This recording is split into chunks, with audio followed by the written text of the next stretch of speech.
What's up, everybody? Welcome back to another edition of the Fantasy and Frames Dynasty Target Series, where I'll be talking to you about one of my favorite Dynasty buys right now, Drake London.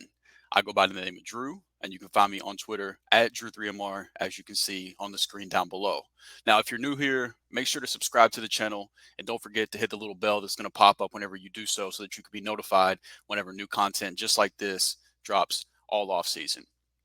So, Drake London, if you don't know, he's the second-year wide receiver for the Atlanta Falcons, who put up 72 receptions on 114 targets, along with 866 receiving yards and 4 touchdowns in his rookie year.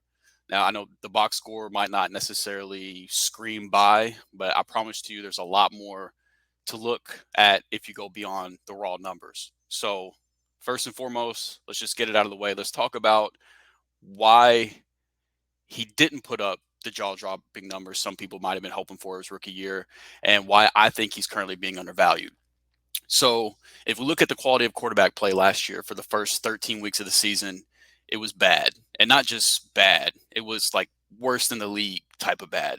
26% of Marcus Mariota's passes were deemed uncatchable, which was the second highest rate in the NFL, only behind New York's favorite quarterback, Zach Wilson. Drake London also only saw 15 deep targets the entire season, so less than 1 deep target per game. You combine that with the fact that Mariota completed a league worst 22.2% of his deep passes, and just about anybody else playing quarterback for the Falcons is going to become an improvement. And now another concern was that Mariota was only averaging 23 pass attempts a game through those 13 weeks that he started, and that's not a huge pie to eat from, especially whenever you're competing for targets with another elite pass catcher in Kyle Pitts. Now, however, that number did jump to almost 29 attempts per game in the 4 starts that Desmond Ridder had to end the season.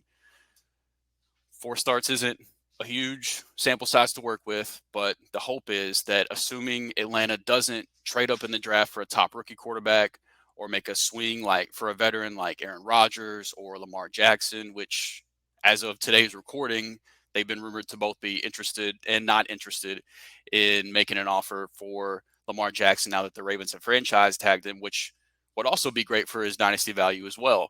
But a full offseason with Ridder preparing to be the starter in Atlanta, you would hope and assume that Atlanta will throw the ball more in 2023. So now that we got that out of the way, let's talk about Drake London a little bit.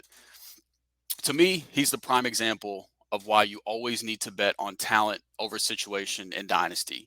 With London, the talent's there. He had the 12th highest receiving grade per PFF in his rookie year. He had a 29.4% target share, which was 5th in the league, and a 32.4% target rate, which was 2nd in the NFL. And he was also 11th in the league in yards per route run. He gets open at an elite clip, and his talent demands the targets. According to True Media, over the last 10 years, Drake London has the 7th highest yards per route run among rookies, behind some monster seasons that I'm sure most of us Dynasty players remember with guys like OBJ, A.J. Brown, Justin Jefferson, Jamar Chase, fellow rookie Chris Olave, and Juju Smith-Schuster with their monster rookie years. That's the company we're looking at right now with Drake London. Now, situations change all the time in the NFL world, and once the switch from Mariota to Ridder was finally made, there were improvements. 4 games, again, like I said, it's a small sample size to work with, but London's yards per game jumped from 41 with Mariota to over 83 yards a game with Ridder, and he capped his season off in Week 18 with a career-high 120 yards that game. Now, again, not a huge sample size, but this puts London on pace for a 17-game season of just under 100 receptions and just over 1,400 yards. And London didn't get into the end zone in those 4 games with Ridder, but with the amount of targets he draws, positive regression will take care of that. He will find the end zone, especially given his ball skills and his presence in the red zone. So I can gush all day about how good I think Drake London is at the game, but let's talk about what makes him a dynasty target in my eyes. So according to DLF February Startup Dynasty ADP, Drake London's currently sitting at wide receiver 14. In my personal dynasty rankings, which you can now find on the Fantasy and Frames website, I've got him comfortably ahead of his ADP at wide receiver 6. And I can understand that some of you might think that that's a little aggressive, But if you can try to remove the unfavorable situation he was dealing with during his rookie year at quarterback and take into consideration that he's only going to get better as he matures in the league. I mean, he'll just have turned 22 at the beginning of the 2023 season. I believe this is the lowest his ADP is going to get moving forward. Right now, you don't have to take Drake London until the back of the third round in Dynasty startup drafts, but I'm good with taking him as much as a full round earlier than that. And if you're sitting on some rookie picks and looking to move those for London, anything after the 103, 104, I'm happy and comfortable moving that for Drake London as well.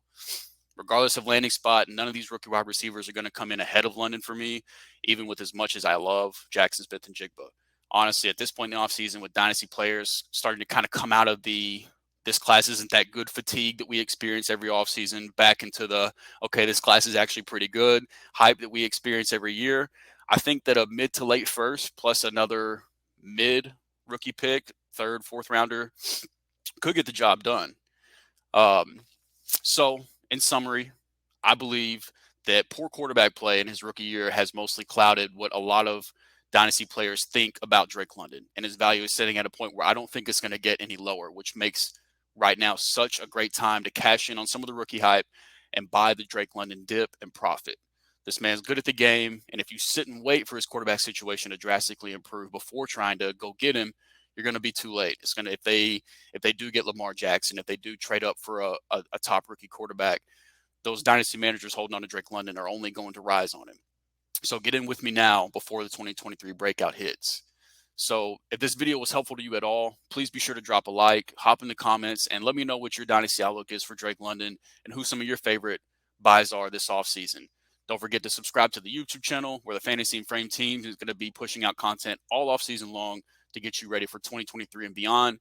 And also be sure to check out the FantasyandFrames.com website for more articles and rankings as well. And if you love talking ball, make sure to check me out on Twitter at Drew3MR. Until next time, you guys take care.